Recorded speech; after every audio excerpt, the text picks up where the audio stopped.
Достор, мынакей водопадтын шаркыратманын эң түбүнө келдик. Бул сүйрөсү жанагы нече биз барып келген Килиманджаро тоосунан келет экен. Көрдүңүзбү мына? Анан энди гөл бар экен. Эдерге карай келип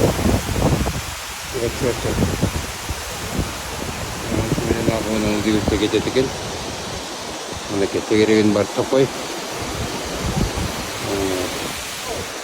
Мынакей өзүнүн туристтери сыяктуу көрөбүз деп келет экен. Жөнөкөй эле водопад.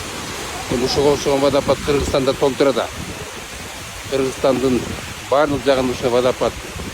Анан сонун көлдөр бар тоонун башында. Ошол жерге турашса сонун болот да. Туурабы?